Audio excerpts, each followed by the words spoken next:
Bueno, el día de hoy vamos a empezar la clase de manera distinta porque me han demostrado que son chicos que realmente leen antes, entonces eso hace que me provoque señales más. Entonces vamos a hacer la clase dinámica. Quiero que me digan por ahí que no les gusta, o sea, ¿quieren hacer la dinámica o quieren que la hagan diapositiva? Que las lean. Igual la vamos a hacer. Entonces, miren, vamos a explicar primero, vamos a empezar al revés. O sea, el día de hoy teníamos que hablar de fisiología del páncreas endocrino, ¿no es cierto? Pero ¿cuál es la vedette del páncreas endocrino enfermo? ¿No escuchó? La enfermedad cuando se dice páncreas endocrino enfermo, pues no es que está. Entonces es la diabetes, ¿ya? Y ahora, yo les voy a hacer una pregunta. ¿Es verdad que la causa de diabetes es solo porque no funciona el páncreas? Si no, ¿por qué? ¿Por qué? Porque falla el sistema. Ya. La respuesta correcta, no. Pero deberían ustedes preguntarse, para empezar a entender esta enfermedad, esta alteración, como siempre les digo, aprenderse primero la función adecuada, ¿no? Pero, ¿qué pasaría si la función adecuada me genera una enfermedad tan frecuente como es la diabetes? El paciente se preguntaría, ¿por qué se produce la diabetes? ¿Qué es la diabetes? ¿Cuál es el diagnóstico? ¿Cómo la trato? Ustedes están en la fase esperar morir. Si no, ¿qué es la diabetes? Es la pregunta principal que vamos a responder el día de hoy, ¿no es cierto? Entonces ya sabemos que eso es una epidemia mundial en el mundo, la definición no compete porque no estamos en fisiopato, así que me voy a ir a la fisiología. Sabemos que hay tipos de diabetes. Hay tipo 1 y tipo 2, eso lo sabe hasta el portero. ¿Qué otros tipos hay? ¿Cómo? Insípida, ¿qué más? 3, 4, 5, 6 dice el otro. ¿Ah? ¿Estacional? ¿Puede ser? Ya. Cada una de estos tipos de diabetes tiene una explicación fisiopatológica. Pero para que puedan entender la fisiopatología, primero tenemos que entender ¿qué cosa? La fisiología. Entonces nos vamos a ir a la fisiología.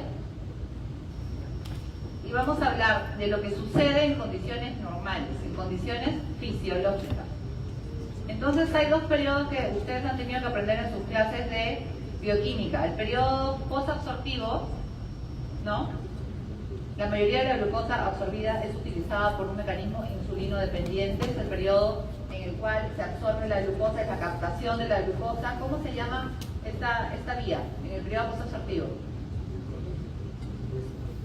No me fallen, que yo les he tirado como un buen nivel. Sí, suena con Q. Muy bien. Hay dos vías importantísimas. En este periodo posabsortivo se produce la captación de la glucosa y la producción de la glucosa. Ajá, ¿cómo se llama la vía?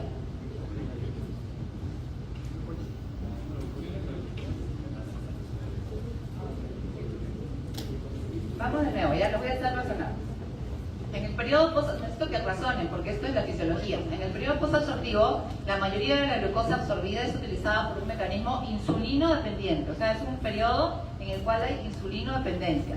El 50% en el cerebro, el 50% en el músculo, el 5% en otros órganos, existe la captación de glucosa con producción de glucosa por el hígado. Entonces, aumenta la secreción de insulina, se produce la captación de glucosa en el músculo y tejido adiposo, y esto inhibe la salida de glucosa hepática. ¿Sí? Esta vía metabólica tiene un nombre. Ahí va. En la diabetes tipo 2, esta captación de glucosa está anulada. No sirve, no hay equilibrio. Tampoco hay un equilibrio en la inhibición de la salida de glucosa hepática. Por lo tanto, la glucosa sale a diestra y siniestra por todas partes y se produce un aumento de la glucosa, por lo cual me genera diabetes. ¿Pero qué causa es esa vía que me está diciendo la doctora? No entiendo. En este tipo de enfermedades existe una alteración de la célula beta. Esta alteración es la captación periférica de glucosa o insulino en resistencia, ¿sí?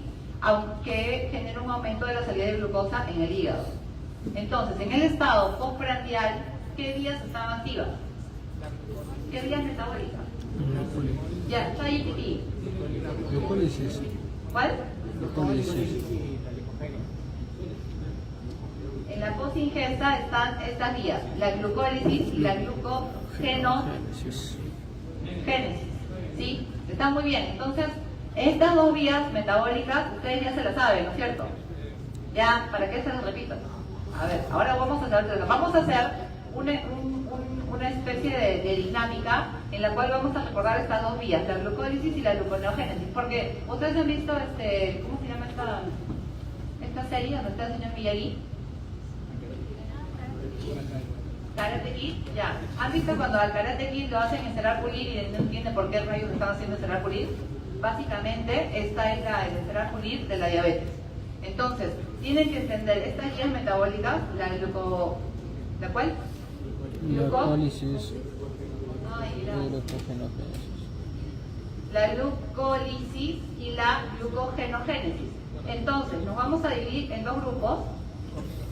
De acá para allá es un equipo, el equipo A, y de acá para allá es el equipo B. En 10 minutos me van a resumir así. Busquen en Google, ChatGPT, lo que sea, sacan un delegado y me dicen la vía, la primera que es la glucólisis, el equipo A. Y el equipo B me va a decir la glucogenogénesis. Al toque, 10 minutos tienen. Entonces, pero... Ya pues chicos, muévanse. Todos nos queremos ir temprano, si no... Ya, a ver, el equipo A se reúne acá. Júntense, hablen, comuníquense como junta médica. ¿Es en serio? Ya, pero... Ya, busquen todos en su ChatGPT qué cosa es la glucólisis. Y el equipo B busque la glucogenogénesis. Y elijan dos delegados por equipo para que me expliquen las vías. Al toque, 10 minutos. Son 3:40. 3:50. Sale su delegado.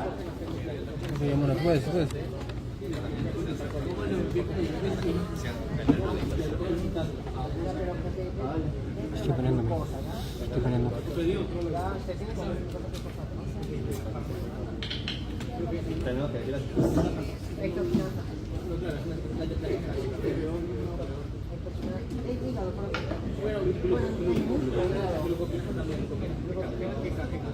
Luego está para volver, creo que estás ahí.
Se va a encargar de fosforilar a la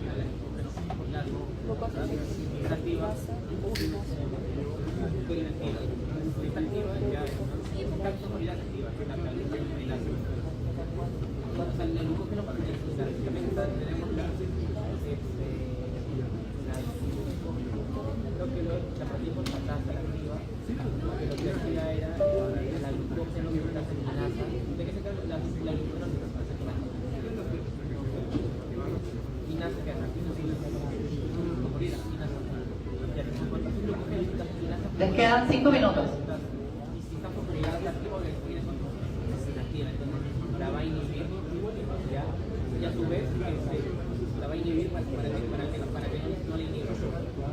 Va a inhibir para que no le inhiba. Entonces, Ya me llevas a nivel de o sea, hay una desinhibición, es como quitarle el freno. El problema sigue calladito. Aquí está otra proteína llamada proteína tasa 1. Esta proteína tasa 1 es fosforilada tanto a la glucosilasa y a la glucosilasa. Si esta es la desfosforila, la activa o la inactiva. A la fosforilasa. A la fosforilasa inactiva. Y a la glucosilasa activa. Eso hace la insulina. Es el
la AKT lo que va a hacer es a la glucosinasa, la GSK, la va a inactivar. La va a inactivar. ¿Por qué? Porque te acuerdas que la quinasa es fosforila, ¿no? Y si tú fosforilas la glucosinasa la inactiva. Entonces, ¿qué hace? Básicamente el efecto ya. Es como que este deja de decir, deja de decirle calla. Pero no es que está callado, no es que hable. Tenemos que activar a otra proteína que activa. Y esta otra que activa es esta otra que activa.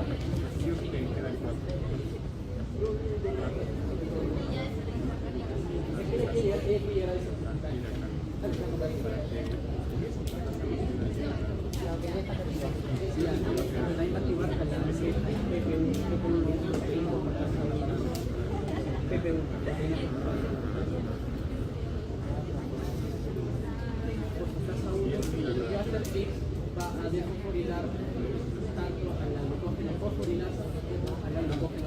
2 minutos. Sí, eso es muy fácil. Si la desfosforila, ¿qué hace? ¿La inactiva o la activa? A la glucógeno fosforilasa. La inactiva. Y a esta sí la va a activar. La fosforilación activa la glucógeno fosforilasa. Es el papel de insulina. Sí. Hay que ordenar mucho.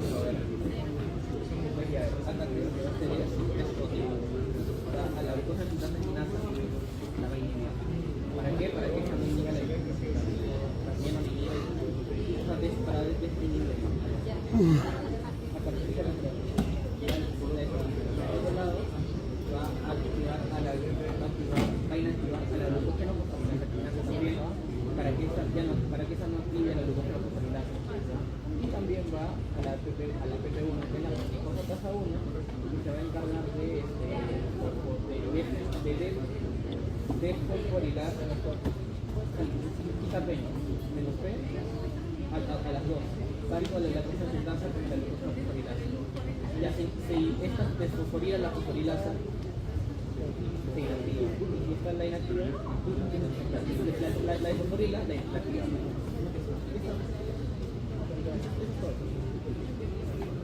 Más organizado acá, porque aquí es un enredo. Ya está.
¿Ya estamos? Sí, está. Ya, ok. Entonces, ¿qué equipo va a ser la vía de la glucólisis? Total. La glucólisis, ¿a quién le tocaba? Al equipo A. Ok, el equipo A, ¿quién va a salir? Gonzalo. ¿Quién Gonzalo? Ya, a ver, adelante. Él y un soporte más, tiene que haber dos. Ya.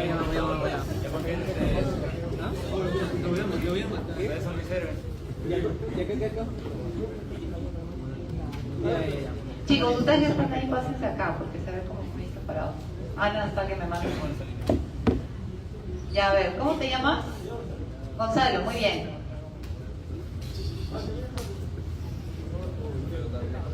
¿Y tú cómo te llamas? Mateo, ok, glucólisis. Ya les voy a dar el micrófono entonces a Gonzalo y a Mateo. Pero glucólisis enfocada a la fisiología del páncreas endocrino, ¿eh? No me hablen de que la fosforilación y la no sé cuánto y ya.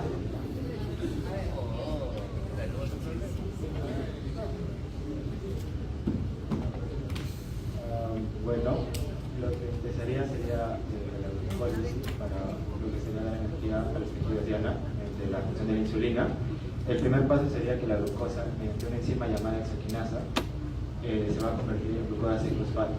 Esta función, básicamente, esta transformación sucede para que la glucosa ya no pueda salir libremente de la membrana. Al agregar un grupo fosfato ya no puede liberarse de la célula. Entonces, mediante una isomerasa, una fosfohexosa isomerasa, se va a convertir a fructosa 6-fosfato. Y aquí interactúa la enzima limitante de esta vía. ¿Se escucha, no? La enzima limitante de esta vía, la cual es la fosfofructoquinasa 1, la cual se va a encargar de convertir la fructosa 6-fosfato a fructosa 1,6-bifosfato, el cual tiene una actividad potenciadora sobre la piruvato quinasa, el cual va a interactuar sobre la fosfato piruvato, convirtiendo el piruvato. Mi pregunta es ¿para qué? ¿Para qué producimos piruvato? O sea, en esta vía de la glucólisis yo me estoy esforzando con todas las enzimitas para producir piruvato. ¿Por qué? El piruvato luego se deriva en acetil-CoA y el acetil-CoA es muy importante para la formación de la cadena transportadora de electrones, porque cadena transportadora de electrones, página, y esos elementos van y generan ATP en los sistemas de mitocondrios. Entonces, en realidad, ¿esta es una vía para generar energía? ¿Me estás diciendo? ¿Sí? Ok, a ver. Sí, yo quería acotar que es importante a nivel del hígado y en páncreas tiene otros transportadores que van a ser detectores de glucosa, que va a ser los GLUT2, a diferencia de los GLUT4 que se encuentran normalmente, ¿no? Y va a ser la fructoquinasa, a diferencia de la hexoquinasa. La glucoquinasa, perdón. Ya lo voy a interrumpir. Los GLUT2, ¿dónde están? El equipo A. Apoye su equipo. ¿Dónde más? Tenemos hígado, tejido adiposo, músculo. ¿Dónde están los GLUT2? ¿Y por qué están ahí? Están ahí para la captación de glucosa. Además que el páncreas también funciona como sensor a niveles de glucemia. Bueno, es que porque los GLUT2, a diferencia de los otros GLUT4, son por medio de difusión facilitada independientemente de ATP. Y su compañero les acaba de dar una pregunta del examen. ¿Los GLUT2 qué cosa? Ahí sí me levantan la mirada, ¿no? Ya me lo sabía entonces. ¿Y por qué la doctora me está atormentando que quiere que le explique la glucólisis? O sea, ¿qué hace la glucólisis? Ahora vámonos a poner en el escenario clínico. Yo como y ¿qué hago? Glucólisis. ¿Para qué? Brindar energía a las células diana para que éstas puedan realizar sus procesos metabólicos con normalidad. Ok, ¿y para qué hago glucogenogénesis? El equipo B lo voy a explicar. Un aplauso para el equipo A. Muy bien, ahora explícame el equipo B.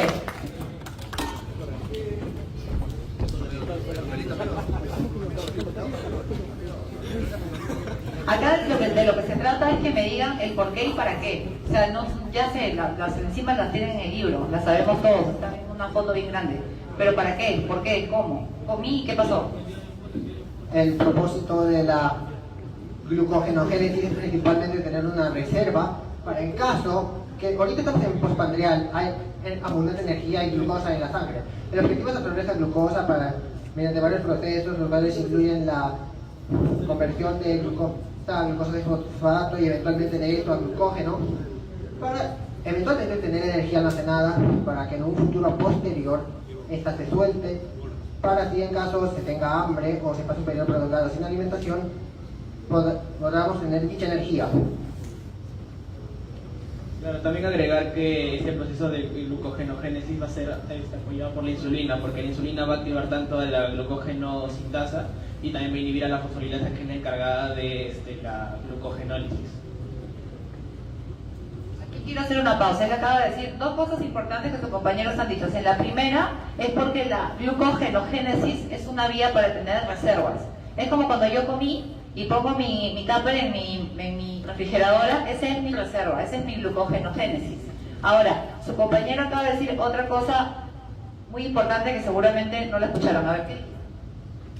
Claro, que la insulina lo que va a hacer es apoyar esta glucogenogénesis, activando a la glucogenosintasa y también inhibiendo a la glucogenofosforilasa, que es la encargada de la glucogenólisis. Entonces, para que haya una creación de glucógeno y no haya también su destrucción, es necesaria la insulina. La insulina trabaja en las vías postprandiales. Entonces, si yo tengo una adecuada función y una adecuada liberación de insulina, ¿tendría algún inconveniente con esta vía? No, ¿no es cierto?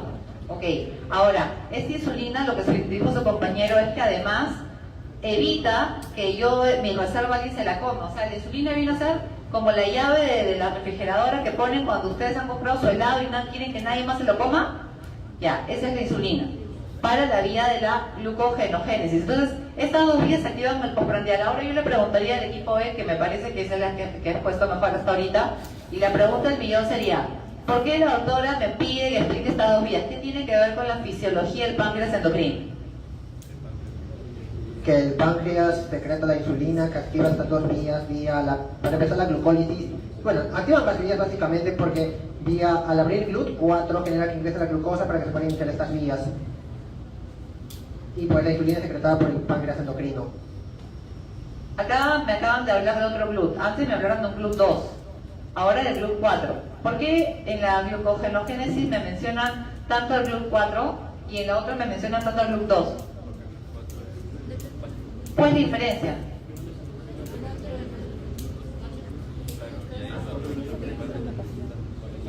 Claro, porque el GLUT4 es dependiente de insulina. En el momento en el que la insulina es un receptor, va a externalizar a los GLUT4, y el GLUT4 es parte del músculo, y el músculo también se produce lo que es la glucosa. Entonces, si hay algo que ustedes tienen que recordar, es que el GLUT2 y el GLUT4 son los más importantes cuando hablamos de estas vías metabólicas para entender la fisiología del páncreas endocrino, y tienen que saber dónde están ubicados. O sea, tenemos órganos principales como son el hígado, el páncreas, el tejido adiposo, ¿no? ¿Qué más? El músculo, ¿sí? ¿Dónde están ubicados esos GLUTs? Y de esa ubicación depende la función. Un aplauso para el equipo B. Dicho esto, que los he obligado un poquito a razonar, que eso es lo que me interesa de las presentaciones que yo hago, es que efectivamente en las vías postprandiales nosotros tenemos la necesidad de aprender a usar de manera adecuada la insulina. Entonces la doctora me ha doctorado un poco porque me ha hecho leer y yo no quería leer, quería que ella me hable. Y me dijo que tiene que ver con la posingesta, y ahora que me cuenta el cuento completo. El cuento completo es así. Entonces, cuando yo tengo captación de glucosa, se generan dos situaciones. ¿Qué situaciones se generan? ¿Qué dicen letras chiquititas? Captación de glucosa. Lipogénesis. Que promueve lipólisis. Aumenta la lipogénesis. Porque estoy comiendo, pues, ¿no? Entonces, lógicamente, aumenta la lipogénesis y disminuye la lipólisis. Ahora, ahí la doctora me está poniendo órganos, tejido adiposo, músculo y hígado. En el músculo, ¿qué sucede cuando acabo de comer? Existe más captación de glucosa, aumento de síntesis de glucógeno y aumento de síntesis de proteína. Y en el hígado lo que sucede es aumento de la neoglucogénesis, o sea, es cuando yo genero mi reserva, o sea, ese es mi calentado. Ustedes recuérdenlo como analogía, como el calentado que ponen en la refri. Calentado rico, ¿no? De pollo a la brasa, algo así, que no quieran que nadie más se coma. También sucede que aumenta la síntesis de glucógeno y de la lipogénesis. Ahora, ¿cuál es la dilación? Cuando existe la glucogenogénesis, existe almacenamiento de glucógeno, existen síntesis de triglicéridos a partir de glucosa y se exportan como VLDL. Y la glucólisis es la degradación de esta glucosa a piruvato con oxígeno y el lactato sin oxígeno. En la vía que su compañero le explicó. ¿Por qué? Porque yo acabo de comer, tengo que comer y luego guardar mi comidita. Eso es lo que significa. La glucólisis es la destrucción y la glucogenogénesis es el almacenamiento. ¿Hasta ahí estamos claros? ¿Sí? Ok. ¿Pero qué sucedería en el ayuno? En el ayuno hay una situación que su compañero ha dicho que es el catabolismo. Y en el catabolismo, que es un periodo comprendido de 4 a 12 horas tras una comida, existe una rotura de depósitos de glucógeno hepático, hidrólisis de los depósitos de triacilglicerol, liberación de ácidos grasos libres y se produce una activación de glucógeno fosforilasa y de este modo la rotura del glucógeno. Me robaron mi reserva de la refrigeradora. Este catabolismo, ¿cuándo sucede? ¿En qué enfermedad se les ocurre? Ajá, pero ¿en qué parte de la diabetes? Catabolismo, ¿ah?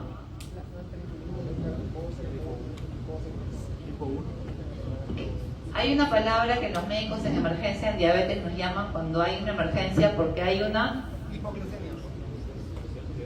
¿Una qué? Cetoacidosis. Entonces el catabolismo sucede en la cetoacidosis. Entonces, por eso les decía que se les va a ocurrir. O sea, ahora todo tiene sentido.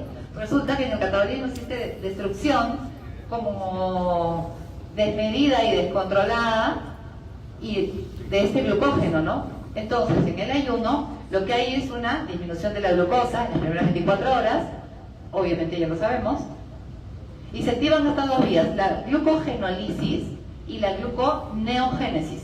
Nuevamente, ahora el equipo B me va a hablar de la gluconeogénesis y el equipo A me va a hablar de la glucogenólisis. Tienen 5 minutos para presentarlo para que entiendan por qué el final del cuento.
No le viste bien.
¿Ya estamos, chicos?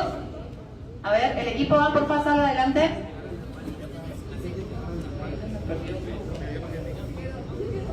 ¿Quién va a salir del equipo A?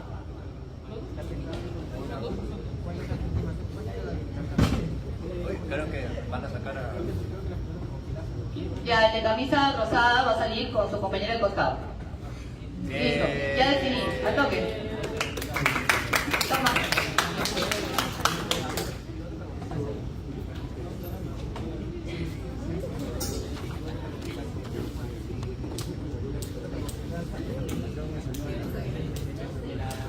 La glucogenólisis es un proceso inverso que se activa en procesos de fase de ayuno en orden de mantener un mecanismo de compensación de la glucemia, porque lo que ocurre es que como bajan los niveles de glucosa en sangre, el páncreas a nivel de las células alfa pancreáticas van a liberar el glucagón.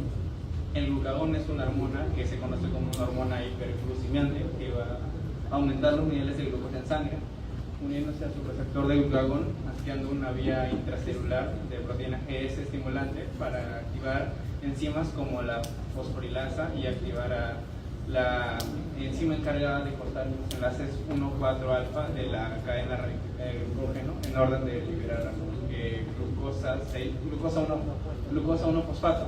Luego una fosfoglucosidasa va a encargarse de convertir esa glucosa 1 fosfato en glucosa 6 fosfato para que sea liberada por la sangre y luego pueda ser captada por órganos para que se comience la glucólisis.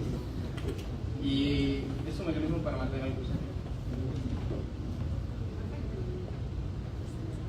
Muy bien, ¿algo que quiera agregar tu compañera? No.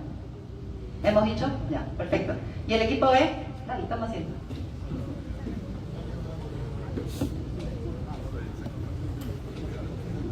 No vamos a salir el mismo, ¿no? Si el mismo grupo, ay, bueno, listo.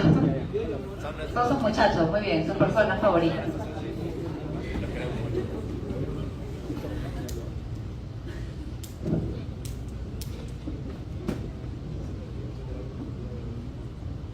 La gluconeogénesis, para empezar, consiste en el proceso que convierte elementos no glucosos en glucosa principalmente. Bueno, glucosa. Esta conversión se hace mediante la acción del glucagón, el cual principalmente convierte, en el caso de, por ejemplo, los músculos que secretan lactato, llega a hígado, y en el hígado es donde ocurre donde este lactato se vuelve piruvato, este piruvato es el acetato, de ahí fosforilasa el piruvato y de ahí se hace vía reversible hasta llegar a glucosa otra vez. Y esta es la principal. Ahora mi compañero explicará las otras vías integradas. Claro, en el proceso en el que en la vía reversa de esta gluconeogénesis hay un paso entre el gliceriol de fosfato y la dihidroxiacetona. Esta dihidroxiacetona fosfato es el paso que conecta con el glicerol de fosfato, que sería parte del producto de la lipólisis. Entonces, por eso entendemos que el glicerol también puede integrarse en la vía de la gluconeogénesis gracias a esta rama de la vía. Y también hay otra vía que justo va con la conversión del piruvato a partir de la alanina, que va llegando de la proteólisis muscular. Entonces también va a integrar a lo que serían los aminoácidos. Y también al producirse este oxalacetato en exceso, que se va a desviar por completo a la gluconeogénesis, ya no va a haber suficiente. Bueno, como está movilizando los triglicéridos, los ácidos grasos van a servir para la metoxidación. Entonces, como el exceso de oxalacetato va a estar en la gluconeogénesis, lo que va a suceder es que el exceso de acetil CoA que se ha generado por esta metoxidación no va a poder entrar por todo completo al ciclo de Krebs. Entonces, la parte que queda excedente se va a la producción de los cuerpos cetónicos. Otra vez ganó el equipo 2. Bien, entonces ya ahora es suyo. Los cuerpos cetónicos, mi tarea me la quería dejar. Escúcheme, entonces, ¿qué onda con los cuerpos cetónicos? ¿Eso cuándo se producen? ¿Cuándo más se producen los cuerpos cetónicos? Cuando se acaban las reservas. Y se generan dos cosas, que son la proteólisis y la lipólisis, ¿no es cierto? Y esa viene a ser la fisiopatología de la cetoacidosis. Ay, no sé si... Ya me quedé sin sonido. Ok. Entonces, yo les había puesto hígado, músculo... No, hígado, tejido adiposo, músculo, corazón y cerebro. Ahí está, la tarea completa. Todo lo que ustedes han dicho está puesto ahí, pero quería que ustedes lo razonaran. Ahora, ¿por qué esto tiene que ver con la diabetes? Factores de desarrollo para tener diabetes. ¿Qué se genera? Lo principal y una de las causas fisiológicas de alteraciones en la diabetes es la resistencia a la insulina. Pero esta resistencia a la insulina tiene una compensación de insulina resistencia por parte de las células beta con normoglucemia. Entonces, para que yo tenga esta resistencia celular tengo que tener predisposición genética y tengo que tener un ambiente alterado, como obesidad, sedentarismo, envejecimiento, malnutrición, disóxido. Por eso yo no entiendo cómo hay médicos que transmiten, se supone, salud y tienen obesidad. O sea, no me cabe en la cabeza. Un médico, sabiendo que estas cosas suceden y que la obesidad es la causa principal de todas estas desgracias, no debería tener obesidad, ¿no? A menos que tenga una enfermedad intratable y que, no sé, pues su hipotiroidismo esté contra más descompensado, y aún así. Entonces, esto me genera un estrés pancreático, una disfunción de células beta, con una mayor predisposición genética, más glucotoxicidad, más lipotoxicidad, niveles aumentados de glucosa, y por lo tanto, ¿en qué termina? En hiperglicemia o diabetes. Exacto. Pero nosotros tenemos que recordar, yéndonos un poco a la anatomía, que el páncreas es un órgano tan noble que tiene plasticidad pancreática. Y esta plasticidad pancreática hace que esta resistencia a la insulina sea muy largo, o sea, tenga un periodo de latencia muy largo donde se produce compensación de células beta y una falla de células beta a largo plazo. O sea, la masa celular se termina de consumir para que yo recién tenga esta difusión de las células beta. Entonces, este fenómeno de insulino resistencia generado por obesidad, por aumento de dislipidemia, por aumento de triglicéridos, disminución de HDL, hipertensión, acantosis, aterosclerosis acelerada, disminución de actividad fibrinolítica, hace que yo pueda generar diabetes a largo plazo. Pero esta enfermedad, ¿la puedo curar o no?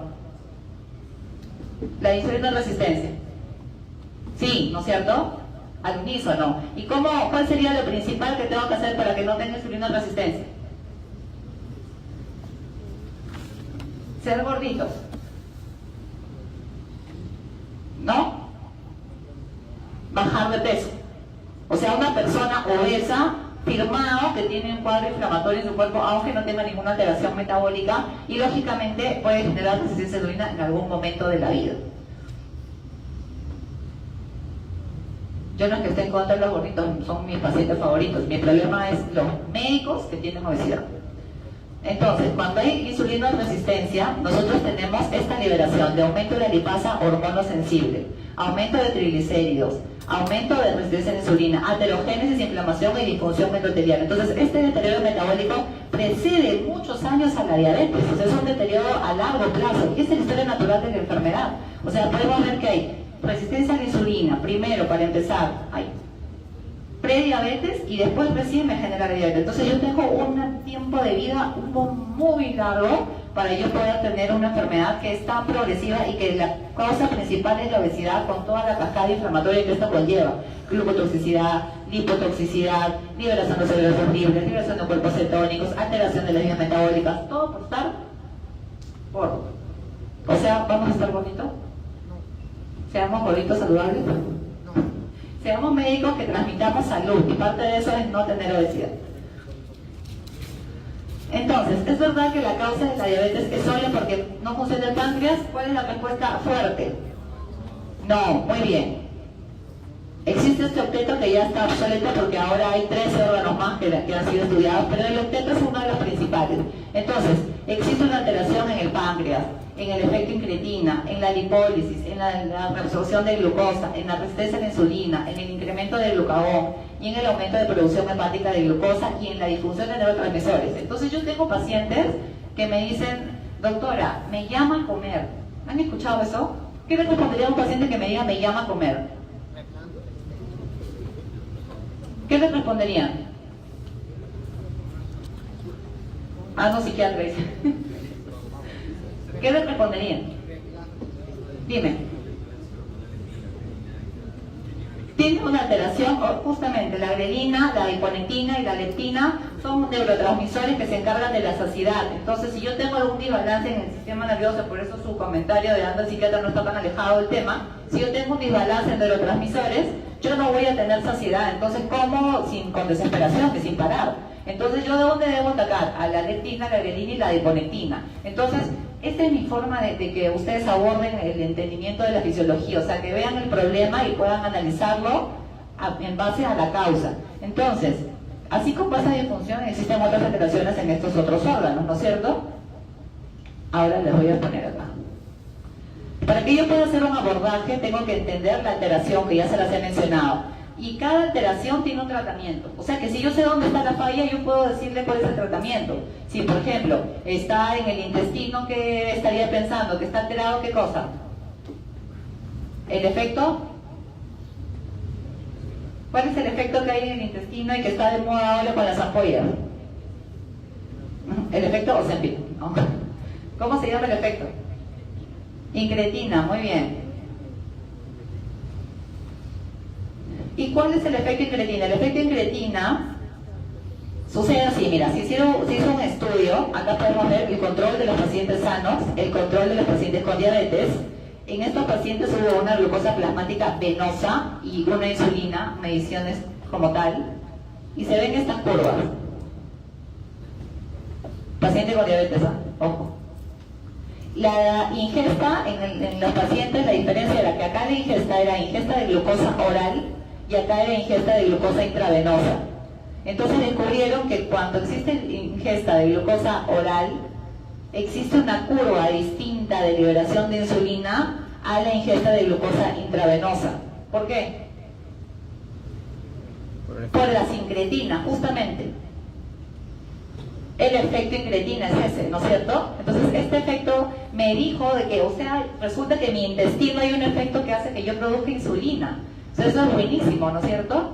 Y el efecto incretina en un paciente con diabetes está disminuido. Entonces yo tengo un efecto incretina disminuido. Entonces, si yo te diagnostico que tengo el efecto incretina disminuido en un paciente con diabetes, ¿qué le doy? ¿Tratamiento para qué? ¿Para los neurotransmisores o para qué? ¿Para el riñón? ¿Para mejorar la liberación de incretinas? ¿Y qué cosa es Ozempic? Es un GLP-1. ¿Y qué es un GLP-1? Una incretina. Ya descubrieron la pólvora. O sea, no había que ser muy fascinante para darse cuenta que esta alteración estaba hace 1 millón de años y que los GLP-1 están hace como más de 20 años en el mundo y recién en el Perú es wow, después que lo usaron las Kardashian.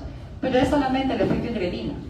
O sea, no hay mucho misterio. Entonces ya ustedes tienen un paso más adelante acerca del análisis de una enfermedad y de la función de la misma dentro de la currícula de lo que nos piden que hablemos. Era eso, ¿no? El efecto incretina. ¿Quién entonces me explica qué cosas son las DPP-4?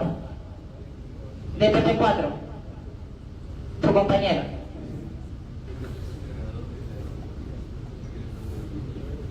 Las DPP-4 son un degradador de las incretinas. Son unas enzimas, ¿no es cierto? Ok, entonces si yo me entero que las DPP-4 están degradándose, no, si yo me entero que tengo DPP-4, ¿cómo sería la alteración? A ver, cuéntame. ¿Cómo? No te escucho. Si yo tengo aumentadas las DPP-4, que son las que degradan la incretina, tengo menor incretina. ¿Cómo lo trato? Inhibo la DPP-4. ¿Y qué cosa es eso? sitaglitina, Januvia, Telenelli, tienen un tratamiento de inhibidores de la DPP4. O sea, ¿me sirve entender la causa para poder tratar la enfermedad, sí o no? Ahora tiene sentido, ¿no es cierto? Entonces, a eso quería llegar, o sea, que ustedes razonen. Yo el libro lo tienen en la mano, lo pueden leer y repetir para correcta que la fosforilasa, Pero, y lo demás, o sea, ¿por qué lo estudio? ¿Para qué? ¿Cómo? ¿Cuándo? Eso es importante que lo vean. O sea, yo, el médico, cuando me viene a dictar teorías, no viene a ver una diapositiva, hace que el alumno razone, y razonando es que le genere el interés para que después puedan leer, para que después ya se entere de toda la cascada metabólica. Entonces, ¿quién me quiere explicar el efecto incretina? ¿Quién es el valiente que sale adelante? Con esta imagen, obviamente, con ayuda. A ver, su compañera de lente que está allá, que tiene el cabello crecido de lente. Sí, te estoy mirando. A ti. Pase. No, a ti no, al del costado. Él ya salió un montón de veces.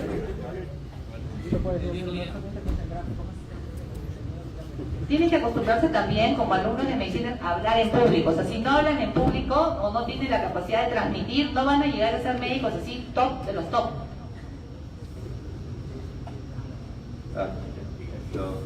Bueno, las incretinas básicamente lo que van a hacer es aumentar la secreción de insulina. Al tener, alimentos en lo que vendría a ser el intestino, se va a aumentar la secreción de estas incretinas para que al momento de poder generar la digestión de lo que vendría a ser los carbohidratos, generar de que esta insulina pueda permitir la exocitosis de lo que vendría a ser los transportadores de glucosa, ¿no? Los GLUT, para que la glucosa que sea consumida pueda ingresar a las células y se puedan realizar los procesos metabólicos correspondientes, ¿no? En esos gráficos vamos a ver lo que vendría a ser los niveles de insulina con un efecto de incretina normal. Básicamente lo que permite la incretina es que la insulina aumente, como mencioné, en el momento de la fase postprandial, y con un efecto de incretina disminuido lo que pasaría es de que la secreción de insulina va a disminuir, ¿no? Y esto va a generar obviamente de que toda la glucosa que ha entrado luego de alimentarnos no se pueda absorber correctamente y generaría una hiperglucemia en lo que vendría a ser el paciente. Y eso es todo.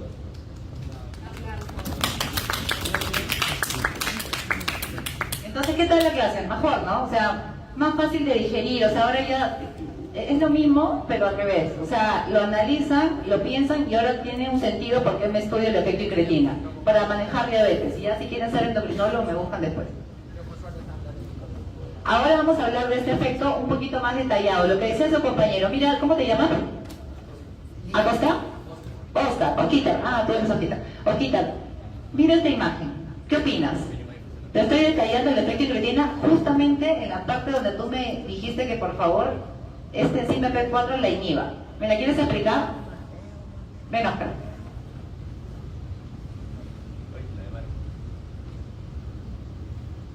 Acá hay un detalle. GLP, glucagón lipoproteico, GIP, que es glucosa dependiente de insulina, y DPP4. Esas tres cositas.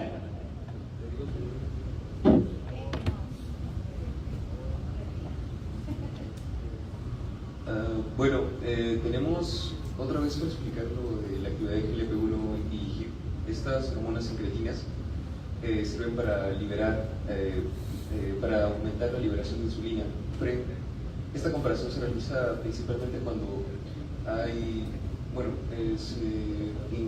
se aumenta la vía intravenosa, la comparación entre vía intravenosa y vía oral. Vamos a ayudar a Oscar, ¿ya? El efecto incretina se da solamente cuando existe glucosa por ingesta por la boca. Nunca cuando te ponen endovenoso. El efecto incretina se activa cuando como a partir de las primeras enzimas que degradan la glucosa, como son la amilasa. Entonces la diferencia en el estudio del efecto incretina, comparando glucosa administrada vía oral con glucosa administrada vía intravenosa, es que solo se da el efecto incretina cuando la glucosa se administra por vía oral. Pregunta de examen. Ok, ahora sí, ok. Como estas incretinas aumentan en el estómago, permiten esta liberación, que serían la GLP-1, la GIP, y estas enzimas son degradadas por el DPP4. Por el DPP4 inhibido permite una mayor liberación de incretinas en el páncreas Eso permite mayor liberación de insulina. Pero acá hay un detalle que alguien quiere desglosar esta imagen. ¿Tú? Dale. ¿Tú levantaste la mano? Ven. Ah, ven. Para mí eso es levantar la mano. Ven para acá. Yo ya elegí a mis futuros endocrinólogos.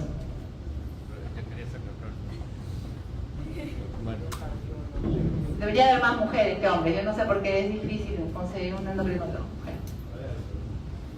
Desglósame la imagen que estás viendo. Que entiendas. Vamos a empezar con la parte de arriba. Ya, a ver, el ingreso de comida, como mencionó, básicamente va a generar un aumento de incretinas, ¿no? También había mencionado de que básicamente pues una inyección de glucosa intravenosa pues no generaría un aumento de incretinas, ya que es necesario de que se tengan en la boca y la activación pues de las diferentes enzimas que generan la degradación de carbohidratos. Luego de que esta glucosa llegue al intestino, se va a dar la secreción de incretinas y esto básicamente las incretinas lo que van a hacer es dirigirse a lo que vendría a ser el páncreas en las células beta, las cuales pues generan la secreción de insulina. También las incretinas van a tener actividad sobre lo que vendría a ser las células alfa del páncreas para disminuir la actividad del glucagón, que es básicamente como que el hormona opuesta a la insulina, hace todo lo opuesto. Bueno, básicamente esta insulina va a favorecer la captación de glucosa por el músculo y el tejido adiposo para realizar todos los procesos necesarios de anabolismo. Y se disminuye el glucagón para evitar la gluconeogénesis, ¿no? Que es la síntesis de nuevo de glucosa en el hígado.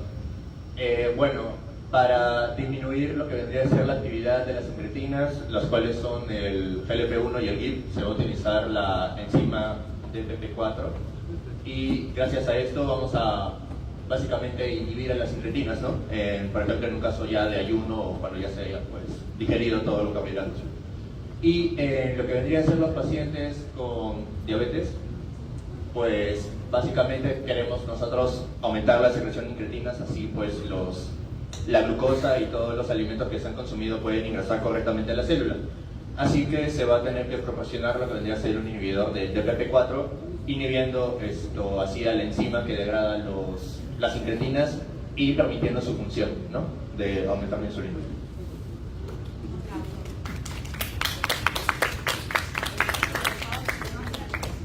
Ya, entonces escúchenme. Ya les queda claro de que yo quiero inhibir el DPP4, pero resulta que hay una ampolla que se usa para activar GIP y GLP a la vez. ¿Se imaginan que ya se creó? ¿Cómo se llama?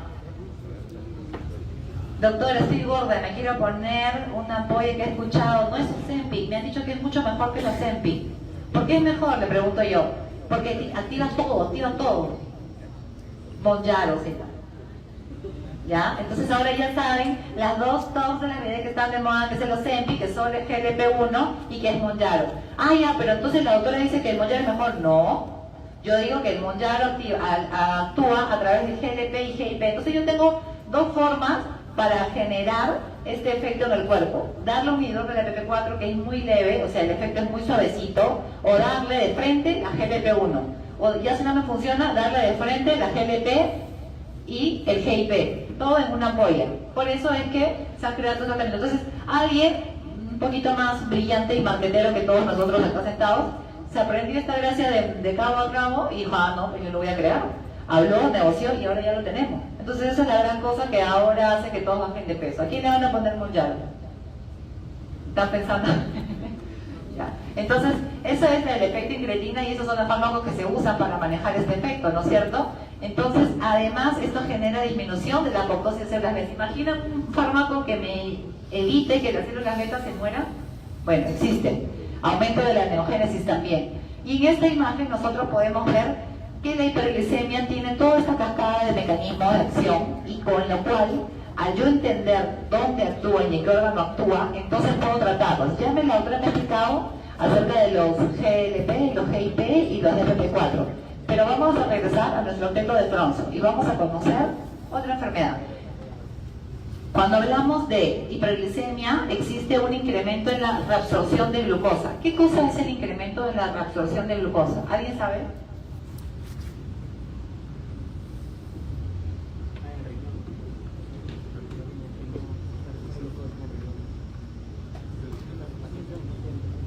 ¿Quién me quiere decir? Oscar, ¿tú quieres? Dale, ¿no te lo sabes? ¿Alguien?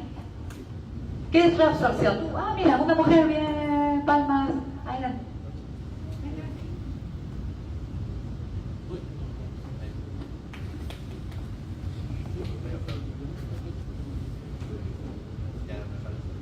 Hay una saturación, puede haber glucosuria.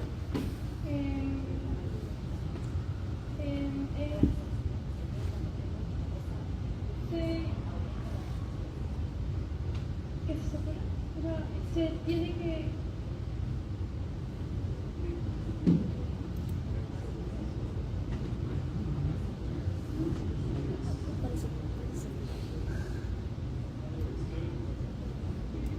La niña se satura de glucosa.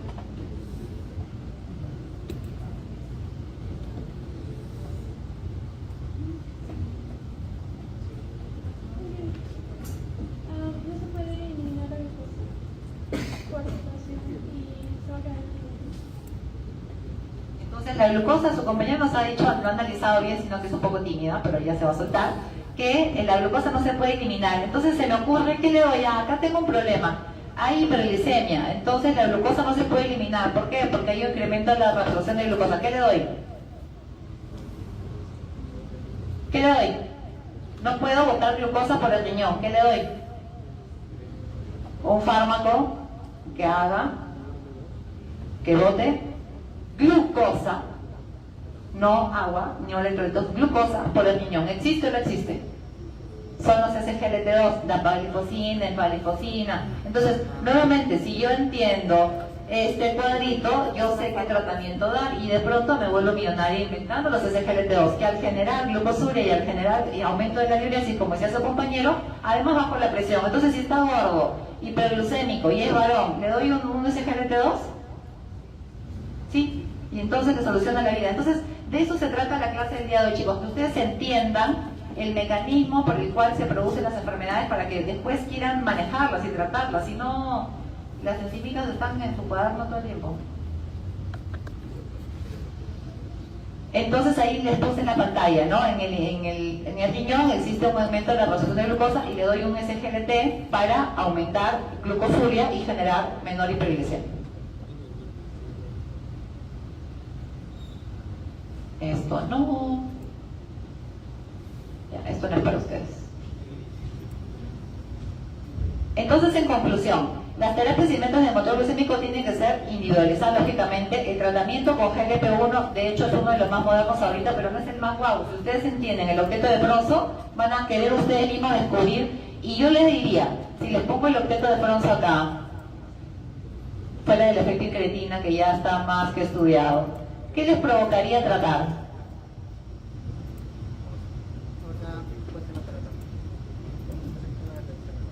Doctora, yo quiero tratar la disfunción de otro fármaco que es súper usado. ¿Han escuchado de Istaril?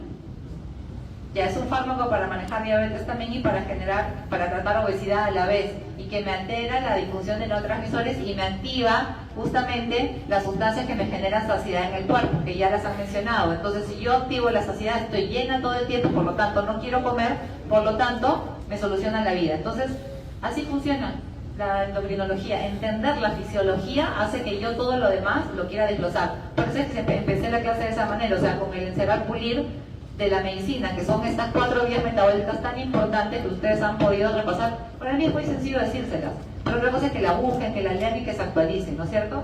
Entonces, por ahora voy a dar por terminada la clase para que ustedes vayan a leer acerca de lo que ha quedado pendiente. De las diapositivas, esta tanto como la otra las he dejado en la computadora. En la otra hablamos de páncreas endocrino, que es facilito. Entonces les estoy dejando en la computadora para sus delegados. Muchas gracias, chicos, por su asistencia y también por su participación.